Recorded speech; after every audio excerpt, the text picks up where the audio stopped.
ওয়া হুয়াল্লাযী ইয়াবদাউল খালকা সুম্মা ইউঈদুহু, তিনি ওই স্রষ্টা, ইয়াবদাউল খালকা, যিনি সৃষ্টির সূচনা করেন।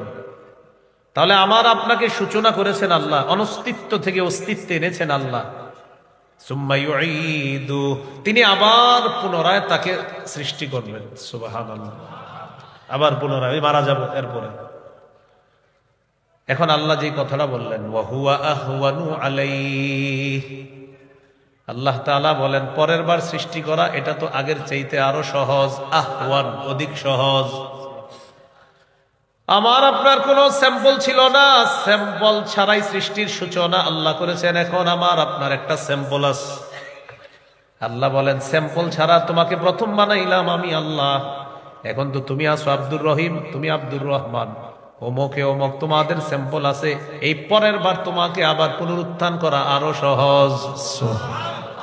তুমি কেমনে মনে করো তোমারে আমি পুনরুত্থান করতে পারবো না? আপনাদের বুঝে আসতেছি নি? তাহলে এখন আমরা স্যাম্পল আছি, তো আবার তোমাকে পুনরুত্থান করা এটা তো সহজ। ওয়ালাহুল মাসালুল আ'লা ফিস সামাওয়াতি ওয়াল আরদ, আসমান জমিনের সর্বোচ্চ মহিমা আল্লাহর, তার জন্যই সর্বোচ্চ মহিমা। ওয়া হুয়াল আজিজুল হাকীম, তিনি মহাপরাক্রমশালী, মহাপ্রজ্ঞাময়। তাহলে আমাকে আপনি আবার পুনরুত্থান করা আল্লাহর কাছে কঠিন না আরো সহজ? এবার আঙ্গুলের মাথাগুলা দেখেন সবাই, আঙ্গুলের মাথা দেখছেন নি? হ্যাঁ, আচ্ছা, এটা দেখি দেই, টিপ দেই। আচ্ছা, এখানে আমরা যারা আছি সবাই মনে করেন চেহারা একরকম, সবার কথার কথা ধরে নেন একরকম চেহারা, দেখতে একরকম, লম্বা একরকম, শরীর একরকম, আঙ্গুলের ছাপ মিলবে? আল্লাহ তাআলা বলেন বালা কাদিরিনা আলা আন নুসাউইয়া বানানা, দুনিয়ার মধ্যে যার আঙ্গুল আমি যাকে দিয়েছিলাম কিয়ামতের ময়দানে ওই সাপওয়ালা আঙ্গুলের মাথাটা অবিকল ওই মানুষটাকে আমি আল্লাহ আবার দিতে সক্ষম। সাপ মিলে না তোমাদের কারোটা? অবাক হয়ে গেছে, এটা আল্লাহ কেন বললেন? আমাদের ইয়াকিন, আমাদের বিশ্বাস পাকাপুক্ত করার জন্য যে মানুষ তোমার যে মাথার সাপগুলা সারা দুনিয়া এক করলেও তো তোমরা এই সাপ মিলাইতে পারবা না। ওই সাপওয়ালা আব্দুর রহমান যে, সাপওয়ালা আব্দুর রহিম যে, ওরে ওর আঙ্গুলের মাথাওয়ালা, ওই মাথাওয়ালা আঙ্গুলটা ওকেই দান কর। এটা আমি আল্লাহ, এত মারাত্মক একটা জিনিস যেটা পৃথিবীর কেউ পারে না নকল করতে, এটাও আমি আল্লাহ যখন তোমাকে দিব তো তোমার বডি তো আমার কাছে ব্যাপার না। আরে বুঝে আসতেছি নি? তা আল্লাহ তাআলা বলেন 1 থেকে 3 নম্বর আয়াত সূরা নাবার যে কিয়ামত এই বিষয়ে কাফেররা মতভেদ করে। 4-5 নম্বর আয়াতে ঝগড়া, আল্লাহ তাআলা ধমক দিছে যারা ঝগড়া করে অবশ্যই জানবা কিয়ামত হবে কিনা, পুনরুত্থান হবে কিনা জানবা। এবার 6 নম্বর আয়াত থেকে আল্লাহ কিছু প্রমাণ পেশ করতেছে, মন দিয়ে শোনেন প্রমাণগুলো। আল্লাহ তাআলা বলেন আলাম নাজআলিল আরদা মিহাদা, আমি কি জমিনকে বিছানা বানাইনি? সুবহানাল্লাহ, জমিনকে কি বানাইছে? সূরা বাকারার 21-22 নম্বর আয়াতে আল্লাহ বলেন ইয়া আইয়ুহান নাসু তাকু রাব্বাকুমুল্লাযী খালাকাকুম ওয়াল্লাযীনা মিন ক্বাবলিকুম লাআল্লাকুম তাত্তাকুন الذي جعل لكم الأرض فراشا والسماء بناء। কি বলে দেখো, হে মানুষ তোমরা তোমাদের রবকে ভয় করো, হে মানুষ তোমরা তোমাদের রবের ইবাদত করো। ইয়া আইয়ুহান নাসু উবুদু রাব্বাকুমুল্লাযী খালাকাকুম, হে মানুষ তোমরা তোমাদের রবের ইবাদত করো যিনি তোমাদেরকে এবং তোমাদের পূর্বে যারা অতিবাহিত হয়েছে তাদেরকে সৃষ্টি করেছেন। তো আল্লাহ বলেন কেন এটা করবা? লাআল্লাকুম তাত্তাকুন, যাতে তোমরা মুত্তাকি হতে পারো। তাহলে কি বললেন? হে মানুষ উবুদু রাব্বাকুম, তোমরা তোমাদের রবের ইবাদত করো যিনি তোমাদেরকে আর তোমাদের পূর্ববর্তী যারা দুনিয়া থেকে বিদায় নিয়েছে, অতিবাহিত হয়েছে, তাদেরকে যিনি সৃষ্টি করেছেন তার ইবাদত করো। কেন? যাতে তোমরা মুত্তাকি হও। এখন ওই রবকে আল্লাহ বলেন, আল্লাযী জাআলা লাকুমুল আরদা ফিরাশা, যিনি তোমাদের জন্য এই গোটা জমিনটাকে বিছানা বানিয়েছেন। ওয়াস সামাআ বিনাআ, আসমানটা ছাদ বানাইছে। এখন একটু বুঝেন, এই যে জমিনটা কি বানাইছে? একটা শিশুকে আমরা আদর করে যত্ন করে যেইভাবে ওরে বিছানায় রাখি, ঠিক আল্লাহ আমাদেরকে তেমন মায়া করে এই জমিনটা বিছানা বানাই। এটারও একটা প্রমাণ আছে, এটা যে মায়া করে আল্লাহ আমাদেরকে রাখছে। এখানে সূরাতুজ যুখরুফ 10 নম্বর আয়াত, 25 নম্বর পারা, 8 নম্বর পৃষ্ঠা আল্লাহ বলেন, আল্লাযী জাআলা লাকুমুল আরদা মাহদা, আল্লাহ তাআলা তোমাদের জন্য জমিনকে দোলনা বানিয়েছে। দোলনা, দোলনায় কারে বসাই আমরা? তাহলে শিশুকে মায়া করি, তাই বলি ওরে দোলনায় বসাও। আল্লাহ মায়া করে বলতেছেন, আমি তোমাদের জন্য জমিনকে দোলনা বানাইছি। সুবহানাল্লাহ। ওয়াজআলা লাকুম ফীহা সুবুলাল লাআল্লাকুম তাহতাদুন, আর এই জমিনের মধ্যে অনেক রাস্তা দিয়েছি যেন তোমরা ওই রাস্তা দিয়ে হাঁটা চলা করে গন্তব্যে পৌঁছতে পারো। সুবহানাল্লাহ। সূরা মুলক 15 নম্বর আয়াতে আল্লাহ বলেন, হুয়াল্লাযী জাআলা লাকুমুল আরদা যালুলা, আমি তোমাদের জন্য জমিনকে করেছি অনুগত। তিনি ওই সত্তা যিনি তোমাদের জন্য জমিনকে অনুগত করে দিয়েছেন। আল্লাহ তাআলা তোমাদের জন্য জমিনকে অনুগত করে দিয়েছেন। ফামশু ফি মানাকিবিহা, আল্লাহ বলেন তোমরা জমিনের কাঁধের উপর চলো। জমিন তোমাদের জন্য অনুগত করে দিয়েছেন। ফামশু, তোমরা চলো, ফি মানাকিবিহা, জমিনের কাঁধের উপর। ওয়াকুলু মির রিজকি, আর আল্লাহর দেওয়া রিজিক থেকে ভক্ষণ করো। জমিন কেমন অনুগত? এত অনুগত বানায়া দিছে, হাল চাষ করে ওখানে দানা লাগাইতেছেন, আর ওই জমিনের নিচ থেকে আল্লাহ আপনার রিজিকের ব্যবস্থা করে দিচ্ছে। সুবহানাল্লাহ। অনুগত বলেন, কি বানাইছে জমিনকে? অনুগত। তো এখন আল্লাহ কি বলে দেখেন একটু, আমরা সব আয়াত থেকে শেষের শিক্ষাটা নিব। কি বলতেছে দেখেন, ওয়াল্লাযী জাআলা লাকুমুল আরদা যালুলা, তিনি তোমাদের জন্য জমিনকে অনুগত বানিয়েছেন। ফামশু ফি মানাকিবিহা, জমিনের কাঁধের উপর তোমরা চলো। ওয়াকুলু মির রিজকি, আল্লাহ রিজিক থেকে তোমরা ভক্ষণ করো। শেষে কি বললেন দেখেন, ওয়া ইলাইহিন নুশুর, আল্লাহর কাছে পুনরায় জীবিত হয়ে আবার তোমাদের ফিরে যেতে হবে। আল্লাহ বুঝাইলেন, অনুগত জমিন পেয়েছো, এটা চিরস্থায়ী না, ক্ষণস্থায়ী। এটার উপরে চলবা, এটাও চিরস্থায়ী না, ক্ষণস্থায়ী। এখানে আমার রিজিক ভক্ষণ করবা, এটাও চিরস্থায়ী না, ক্ষণস্থায়ী। ওয়া ইলাইহিন নুশুর দিয়ে আল্লাহ বললেন, আমার কাছে আবার পুনরায় জীবিত হয়ে যখন আসবা, ওই জমিনে চলাচল আর রিজিকের হিসাবগুলা কিন্তু দিতে হবে।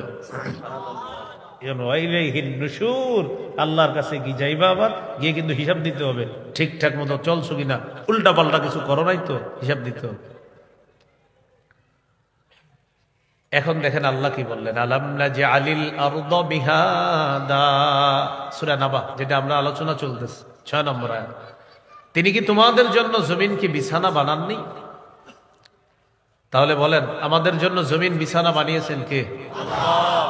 এখন প্রশ্ন হলো, এই জায়গায় কিয়ামতের প্রমাণ কোনটা? প্রমাণ হলো, এত বড় জমিন তোমাদের জন্য বিছানা বানাইলাম, এত বড় সৃষ্টিটাকে বিছানা বানাইলাম, তো তুমি ছোট্ট একটা সৃষ্টিকে আমি আল্লাহ আবার পুনরুত্থান করা, এটা আমার কাছে কোনো ব্যাপার না। 2 নাম্বার প্রমাণ দিতেছে 7 নম্বর আয়াতে, ওয়াল জিবালা আওতাদা, তিনি কি মজবুত পাহাড়গুলোকে পেরেক বানাননি? জিবাল শব্দটা বহুবচন, এটার একবচন জাবালুন, অর্থ পাহাড়। আওতাদ শব্দটা বহুবচন, এটার একবচন ওয়াতাদুন, অর্থ পেরেক।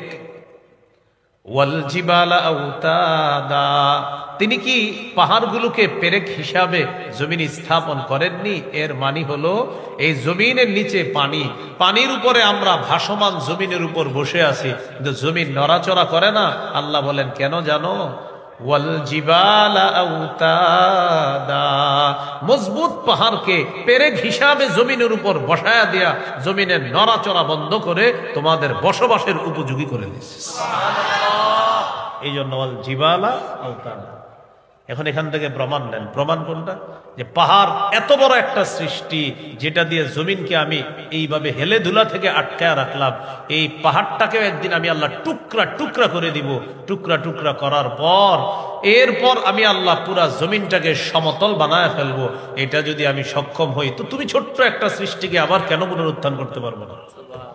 এটা আল্লাহ প্রমাণ দিচ্ছে বারবার। তাহলে ওয়াল জিবালা আওতাদা, পাহাড়গুলোকে আল্লাহ বানিয়েছেন পেরেক, এই জন্য জমিনের নড়াচড়া বন্ধ আছে। এরপরে আল্লাহ তাআলা বলেন ওয়া খালাকনাকুম আজওয়াজা, আমি তোমাদেরকে জোড়ায় জোড়ায় সৃষ্টি করেছি। সূরা ইয়াসিন যারা পড়েন নিয়মিত 36 নম্বর আয়াতে আছে সুবহানাল্লাযী খালাকাল আজওয়াজা কুল্লাহা, পুত পবিত্রতা বর্ণনা করছি ওই সত্তার যিনি সব কিছুকে জোড়ায় জোড়ায় সৃষ্টি করেছেন। সূরা জারিয়াতের 49 নম্বর আয়াতে আল্লাহ বলেন ওয়া মিন কুল্লি শাইইন খালাকনা যাওজাইনি লাআল্লাকুম তাযাক্কারুন। কত নম্বর আয়াত? 49। বলেন কত নম্বর? 49 এর আগে কত? 48। 48 এর আগে এই 47, 48 এ আল্লাহ কি বলে আর 49 এ কি বলে একটু মন দিয়ে শুনেন। সূরা জারিয়াতের 47, 48 আগে শুনি, পরে শুনবো 49। 47 নম্বর আয়াতে আল্লাহ বলেন ওয়াস সামাআ বানাইনাহা বিআইদিন ওয়া ইন্না লামুসিউন। আল্লাহ তাআলা বলেন আসমানকে আমি আল্লাহ ক্ষমতা বলে সৃষ্টি করেছি। সুবহানাল্লাহ। ওয়াস সামাআ বানাইনাহা বিআইদিন ওয়া ইন্না লামুসিউন, আসমান আমি নিজ ক্ষমতা বলে স্থাপন করেছি, এইভাবে বানিয়েছি। ওয়া ইন্না লামুসিউন, আমি আল্লাহ সম্প্রসারণকারী। এটা 47। এবার 48 ওয়াল আরদা ফারাশনাহা, জমিনকে আমি আল্লাহ বিছানা করে দিয়েছি। ফানি'মাল মাহিদুন, আমি আল্লাহ কতই না উত্তম বিস্তৃতকারী, আমি কতই না উত্তম বিস্তৃতকারী, আমি কত সুন্দর বিছানা বিছিয়ে দিই। তাহলে 47 নম্বর আয়াতে, 48-এ, আবার 47-এ, 48-এ। তাহলে বলেন তো জমিনের বিপরীতে, আসমানের বিপরীতে। এবার 49 নম্বর আয়াতে আল্লাহ বলেন ওয়া মিন কুল্লি শাইইন খালাকনা যাওজাইন, আমি প্রত্যেকটা জিনিস জোড়ায় জোড়ায় সৃষ্টি করেছি। মানে আসমানের বিপরীতে জমিন দেখো আর জমিনের বিপরীতে আসমান। 49-এ গিয়ে বললেন ওয়া মিন কুল্লি শাইইন খালাকনা যাওজাইন, আমি প্রত্যেকটা জিনিস জোড়ায় জোড়ায় সৃষ্টি করেছি। লাআল্লাকুম তাযাক্কারুন, যাতে তোমরা উপদেশ গ্রহণ করতে পারো। তো জোড়ায় জোড়ায় কিভাবে? পুরুষ নারী, নারী পুরুষ, জমিন আসমান, আসমান জমিন, সাদা কালো, কালো সাদা, আলো অন্ধকার, অন্ধকার আলো, সব জোড়ায় জোড়ায় সৃষ্টি করেছেন আল্লাহ তাআলা। তাহলে এবার বলেন ইহকাল। হ্যাঁ, তো ইহকাল যেহেতু করেছি, পরকালও আছে, তাই তোমার মৃত্যুর পর আবার আরেকটা জগৎ আছে, বিশ্বাস করে। এটাই হলো প্রমাণ। আপনারা বুঝতেছেন নি সবাই? এটা আল্লাহ তাআলা বললেন ওয়া খালাকনাকুম আজওয়াজা, আমি তোমাদেরকে জোড়ায় জোড়ায় সৃষ্টি করেছি। এরপরে আল্লাহ তাআলা বলেন ওয়াজআলনা নাওমাকুম সুবাতা, আমি তোমাদের ঘুম নিদ্রাকে বানিয়েছি ক্লান্তি দূরকারী। সুবহানাল্লাহ, কি দূরকারী? বিজ্ঞান বলে কোন মানুষ যদি 6 মিনিটও গভীর ঘুম ঘুমাইতে পারে, তার মধ্যে নতুন করে আবার আল্লাহ তাআলা সজীবতা সৃষ্টি করে দেয়। 6 মিনিট যদি আপনি গভীর ঘুম ঘুমাইতে পারেন, নতুন করে আল্লাহ আবার সজীব সৃষ্টি করে দিবে আপনার মধ্যে, আপনার প্রাণ সঞ্চার ফিরে পাবেন 6 মিনিট। তাহলে ঘুম কত বড় নেয়ামত না? আপনাদের কিন্তু মাথায় খালি আসবে যে হুজুর ঘুমের লগে কিয়ামতের সম্পর্ক কি, একটু পরে বুঝাইতেছি, মন দিয়ে শুনে না। কারণ আল্লাহ তাআলা দলিল দিতেছে, তো আমার রবের দলিল তো অবশ্যই সঠিক। আল্লাহ নাউমাকুম সুবাতা, আমি তোমাদের ঘুম করেছি ক্লান্তি দূরকারী। মানুষ সারাদিন কাজ করে, তা আল্লাহ তাআলা তাকে ঘুম পাড়ায়, এই ঘুমের মাধ্যমে তার ক্লান্তি আল্লাহ দূর করে দেয়। ঘুম আল্লাহ প্রদত্ত এক মহা ঔষধের নাম হলো ঘুম। সহিহ বুখারীর বর্ণনা 1975 নম্বর হাদিস, 1975। রাসূলুল্লাহ সাল্লাল্লাহু আলাইহি সাল্লামের কাছে এক সাহাবীর ব্যাপারে অভিযোগ গেছে। অভিযোগ, হুজুর এই সাহাবী রাতের বেলা ঘুমায় না, সারা রাত খালি তাহাজ্জুদ করে, বিবির হক আদায় করে না। দিনের বেলা তার বাড়িতে মেহমান আসে, মেহমানদের কোনো খোঁজ খবর রাখে না, কারণ কামাই রোজগারি করে না, মেহমানদের খাওয়াবে কিসে? নবীজি ডাকলেন, এদিকে আসো তুমি। ওই সাহাবী, ঘটনা কি? বিবির নাকি খোঁজ খবর নাও না, সারা রাত নাকি তাহাজ্জুদ পড়ো। জি।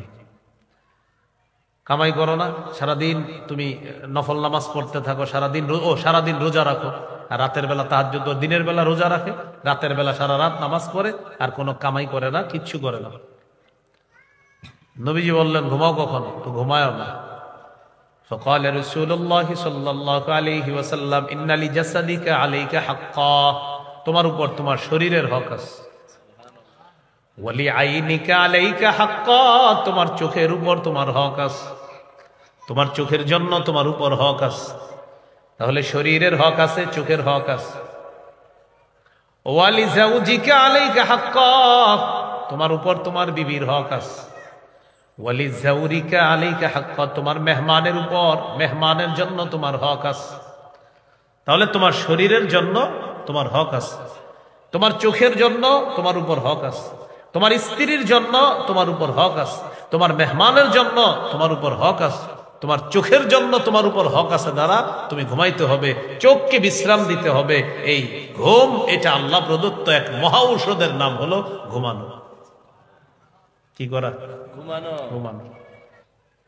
আল্লাহ তাআলা আমাদেরকে বুঝার তৌফিক দান করেন। এখন কথা হলো ঘুম। ঘুমের সময় আমরা বলি আল্লাহুম্মা বিসমিকা আমুতু ওয়া আহইয়া, আল্লাহ আপনার নামে মরি, আপনার নামে জিন্দা হই। আল্লাহ তাআলা বুঝায়, দুনিয়াতে তোমাদের মৃত্যুর একটা নিদর্শন আমি আল্লাহ প্রতিদিন দেখায়া দেই। মৃত্যুর নিদর্শন প্রতিদিন দেখায়া দিই। তুমি যখন ঘুমাইলা, আমি না চাইলে আর উঠতে পারবা না। এই যে আমি চাইলে আবার উঠতে পারবা, যখন আমি আল্লাহ তোমাকে দুনিয়াবি মৃত্যু দিয়ে দিব, মৃত্যু দেওয়ার পর আমি আল্লাহ আবার তোমাকে পুনরুত্থান করতে পারবো, এর দলিল হব। দুনিয়াতে যখন তুমি ঘুমাও, ঘুমানোর পর আমি চাইলে তুমি আবার জাগ্রত হতে পারবা, না চাইলে আর এই জগতে জাগ্রত হইতে পারবা না। আল্লাহ বুঝাইতে চায়, দুনিয়াতে তুমি যখন ঘুমাও, এটা এক ধরনের মৃত্যু তোমার। এই মৃত্যু থেকে আবার পুনরায় তুমি উঠবা কিনা ঘুম থেকে, এটা আমি আল্লাহ জানি। তো দুনিয়াতে তোমাকে মৃত্যুর পর আবার জীবিত হওয়ার নিদর্শন প্রতিদিন দেখাই। এই পৃথিবীতে যখন মরবা, পরের জগত আবার ঠিক আমি আল্লাহ এইভাবে পুনরুত্থান করব। ওয়াজআলনা নাওমাকুম সুবাতা, দেখছেন নি কেমনে দলিলটা দিছে আল্লাহ। তুমি না ডেলি ঘুমাও, আর ঘুম থেকে উঠাও আমরা কি বলি? আলহামদুলিল্লাহিল্লাযী আহইয়ানা, সমস্ত প্রশংসা আল্লাহ, যিনি আমাদেরকে জীবিত করেছেন। এই যে আহইয়ানা, যিনি আমাদেরকে জিন্দা করেছেন। বা'দামা আমাতানা, আমাদেরকে মৃত্যু দেওয়ার পর, মানে গত রাত 10টায় আমারে আল্লাহ মৃত্যু দেওয়ার পর আজকে ভোর 4টায় আবার আল্লাহ জিন্দা করেছেন। যে আল্লাহ, তার প্রশংসা। এই জন্য তো বলি আলহামদুলিল্লাহিল্লাযী আহইয়ানা। আহইয়ানা মানে যিনি জিন্দা করেছেন। বা'দামা আমাতানা, আমাকে মৃত্যু দেওয়ার পর।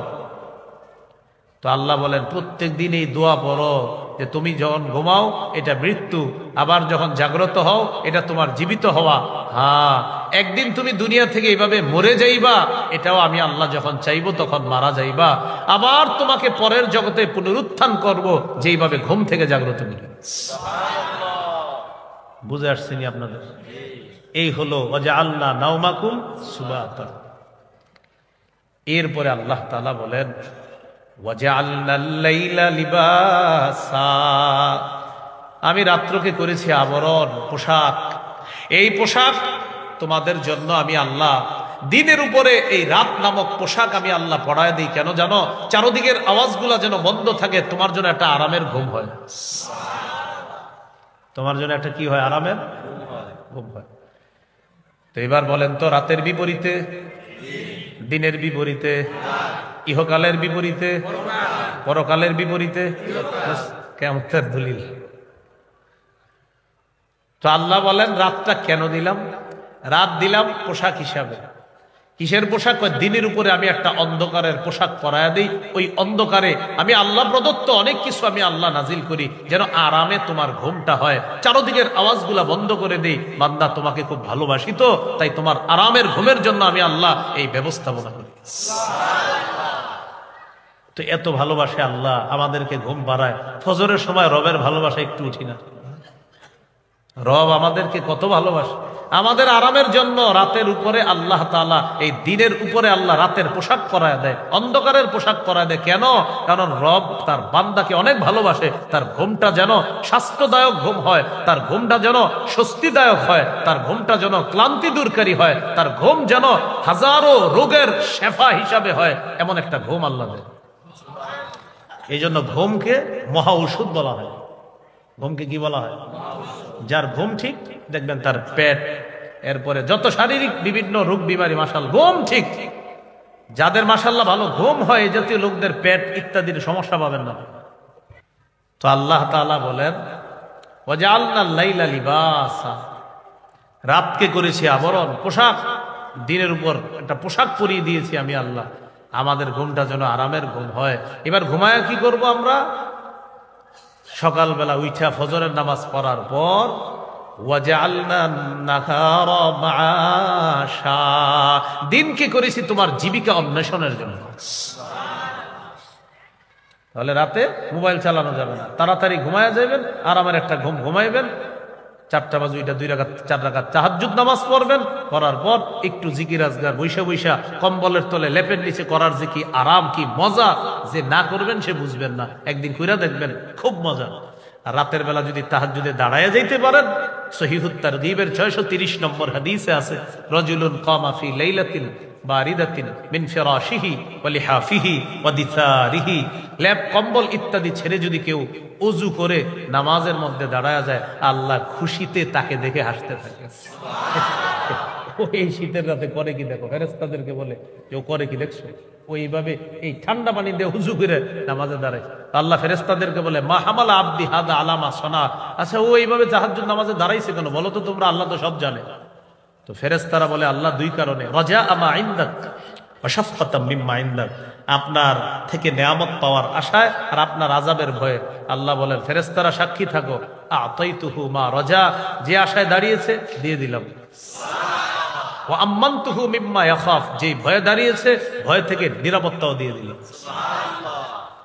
সুবহানাল্লাহ মানে কি পড়বেন নি? হ্যাঁ, সুবহানাল্লাহ মানে হলো এই যে হুজুর, হ্যাঁ কথা ঠিক, আর আমরা পড়বো ইনশাআল্লাহ। রেডিমেড সুবহানাল্লাহ যেন না হয়, আসলে সুবহানাল্লাহ মানে হুজুর হ্যাঁ জি এই কথাটা সঠিক, আমরাও ইনশাআল্লাহ এটা করব। আল্লাহ তাআলা তৌফিক দান করেন। তাহলে রাত হলো ঘুমানোর জন্য, দিন হলো জীবিকা অন্বেষণের জন্য। দিনের বড় একটা নেয়ামত হলো সূর্য। দিনের বড় একটা নেয়ামত কি? সূর্য। আল্লাহ তাআলার আজীব এক নেয়ামত। এটা জ্বলন্ত একটা গ্যাস, এই সূর্যটা। মানুষ যদি গবেষণা করে এখান থেকে জ্বালানি সংগ্রহ করা যায় সোলার ইত্যাদির মাধ্যমে, এটা না করে কয়লা আরো ইত্যাদি পুড়িয়ে এই পৃথিবীটারে দূষিত করতেছে মানুষ, এ ঠিক হচ্ছে না। শিল্পোন্নয়ন দেশগুলোতে বিশেষ করে আপনার তারা তো আপনার এমন অবস্থা করে ফেলতেছে যে পুরা বায়ু দূষণ এমন ভাবে হচ্ছে, বাতাসে তাদের ওই কার্বন ডাই অক্সাইড যে বের হয় সেখান থেকে, এটা বাতাসের সাথে মিশে সূর্যের যে আলোর মূল যে আপনার আল্লাহ তাআলার পক্ষ থেকে সূর্যের আলোর মধ্যে যে উপকারিতাটা আছে এটা বাধাগ্রস্ত হয় ওই বাতাসে কার্বন ডাই অক্সাইড মিশ্রিত হওয়ার কারণে। এই জন্য মানুষ এটা থেকে আসলে উত্তরণ হওয়া দরকার, মানুষ সূর্য নিয়ে গবেষণা করা দরকার। এইটা না করে করতেছে আপনার যত জ্বালানি ইত্যাদি আছে এগুলা শেষ করে দিচ্ছে। আল্লাহ তাআলা আমাদেরকে সূর্য নামক নেয়ামতটা, এই নেয়ামত থেকে যেন আমরা প্রকৃত নেয়ামতগুলা গ্রহণ করতে পারি, আল্লাহ তৌফিক দান করেন। আমিন। তো এটার গুরুত্ব বাড়াতে হবে। সূর্য আল্লাহর অনেক বড় একটা নেয়ামত। 5600 ডিগ্রি সেলসিয়াস তাপমাত্রা, এখান থেকে 200 কোটি ভাগের 1 ভাগ মাত্র দুনিয়াতে মারে। এতেই মাঝে মাঝে আমাদের কি অবস্থা হয়ে যায়। এই আলো আমাদের শক্তি সঞ্চয় করে। দিনের বেলা মানুষ কাজ করবে, তাই রব সূর্য নামক একটা নেয়ামত দিয়েছে যে আমার বান্দা কাজ করবে, ওর কষ্ট হবে, সূর্যের আলো দিয়ে তার শরীরে শক্তি সঞ্চয় করবে। আল্লাহ তাআলা শক্তি সঞ্চয় করে। তো এবার আল্লাহ বুঝায়, এত বড় একটা নেয়ামত রাখলাম দিনের বেলা সূর্য, দিনের বেলা যে সূর্য নামক নেয়ামতটা রাখলাম, এই সূর্য নামক নেয়ামতটা এত বড় ভারী, পৃথিবী থেকে প্রায় 3 লক্ষ গুণেরও আরো বেশি পরিমাণ ওজনওয়ালা একটা সূর্য, 3 লক্ষেরও বেশি ওজনওয়ালা একটা সূর্য আমি আল্লাহ স্থাপন করলাম, যা তুমি এইভাবে দেখতে পাও। তো এত বড় সৃষ্টিটা তোমার এইভাবে দেখাই, তোমারে পুনরুত্থান করা আমার কাছে কেন ব্যাপার বলো? তো দিনের বেলা আমরা কাজ করলে কষ্ট হয়, আমাদেরকে শক্তি সঞ্চয় করার জন্য আল্লাহ কি দিয়েছেন আসমানে? সূর্য দিয়েছেন। তো ওয়াজআলনান নাহারা মাআশা, এরপর আল্লাহ বলেন ওয়া বানাইনা ফাওকাকুম সাবআন শিদাদা, তোমাদের উপরে ছাদ হিসাবে 7 আসমান, মজবুত মজবুত 7টা আসমান আমি আল্লাহ স্থাপন করেছি। কয়টা আসমান? কেন জানো? আল্লাহ বলেন ওয়াজআলনাস সামাআ সাকফাম মাহফুজা, তোমাদেরকে সুরক্ষা দেওয়ার জন্য আমি আল্লাহ এই সুরক্ষিত ছাদ তথা আসমানকে তোমাদের জন্য একটা সুরক্ষিত ছাদ হিসাবে স্থাপন করেছি। তোমাদেরকে সুরক্ষা দেওয়ার জন্য একটা সুরক্ষিত ছাদ আমি আল্লাহ স্থাপন করেছি। কোন খুঁটি ছাড়া আল্লাহ এটাকে উঠায় রাখছে। সূরা রুমের 25 নম্বর আয়াতে আল্লাহ বলেন وَمِنْ آيَاتِهِ أَنْ تَقُومَ السَّمَاءُ وَالْأَرْضُ بِأَمْرِهِ, আল্লাহ বলেন আসমান এবং জমিন এইভাবে যে আছে, আসমানটা এইভাবে আছে, জমিনটা এইভাবে আছে, এটা আল্লাহর নিদর্শনাবলীর মধ্যে অন্যতম নিদর্শন। এটা কিভাবে আছে জানো? আমি আল্লাহর হুকুমে, খুঁটি ছাড়া আসমান দাঁড়িয়ে আছে, আমি আল্লাহর হুকুমে ওই পাহাড়ের মাধ্যমে এই ভাসমান পানির উপরে এই জমিনটা স্থির হয়ে আছে। তাহলে বলেন তো, খুঁটি ছাড়া আসমান এটা আল্লাহর কি নিদর্শন? এভাবে রাখছে কে? আল্লাহ। তো বানাইনা ফাওকাকুম সাবআন শিদাদা, এরপরে আল্লাহ বলেন ওয়াজআলনা সিরাজাও ওয়াখাজা, আর এই আসমানের মধ্যে আমি কিরণময় প্রদীপ স্থাপন করেছি। ওই সূর্যের কথা আবার বলতেছে, কিরণময় প্রদীপ আমি আল্লাহ স্থাপন করে দিয়েছি এই আসমানের মধ্যে। এরপরে আল্লাহ বলেন وَأَنزَلْنَا مِنَ الْمُعْصِرَاتِ مَاءً ثَجَّاجًا, আমি পানি ভর্তি মেঘমালা থেকে, আমি পানি ভর্তি মেঘমালা থেকে প্রচুর পানি, বাড়ি, বৃষ্টি দুনিয়াতে বর্ষণ করি। আমি পানি ভর্তি মেঘমালা থেকে প্রচুর পানি, প্রচুর বাড়ি, প্রচুর বৃষ্টি আমি আল্লাহ দুনিয়াতে নাজিল করি। কেন?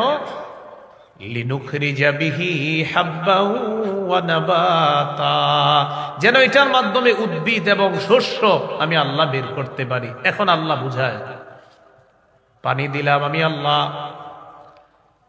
চাষাবাদ করলা, করার পর তুমি একটা ছোট্ট দানা লাগাইলা, দানা লাগানোর পর একটা দানা, এই এক দানা থেকে 7টা শীষ, 7 শীষ উৎপন্ন করার পর এক দানা থেকে গাছ উঠাইলাম, এখান থেকে 7টা শীষ বের করলাম, এক একটার মধ্যে 100 করে দানা আমি আল্লাহ দিয়ে দিলাম। লাগাইছি বাটি একটা, এখন একটু এইভাবে মাটিতে খুইলা দেখেন তো, লাগানোর পরে তাকায় থাকবেন, হ্যাঁ খুইলা না উঠবে না, মাটিটা এইভাবে দিয়ে রাখবেন, কিছুদিন পরে উঠে যাবে। তো আল্লাহ বলেন, এই যে এটা দিলা, এই যে আমি উঠাইলাম, এই যে পানির মাধ্যমে এটার প্রাণ সঞ্চার করলাম, তোমারও মরার পর আমি আল্লাহ আবার পুনরুত্থান করব। তুমি একটু খুইলা দেখো এটা। আল্লাহ দেখতেছি তো, তো ওঠে না, না ওঠে না তো বুঝো না, তুমি চাইলে হবে না, আমি চাইলে হবে। এক দানা আমরা লাগাইলাম, আসমানের পানি আল্লাহ দিলেন, তো আল্লাহ বলেন আমি আবার এগুলার প্রাণ ফিরিয়ে দিই। আমি আল্লাহ দুনিয়াকে সজীব করি পানি দ্বারা, মৃত জমিনকে আবার জিন্দা করি। তো মৃত জমিনকে যদি আমি আল্লাহ আবার জিন্দা করতে পারি, তোমার মৃত্যুর পর আবার তোমাকে জিন্দা করবো।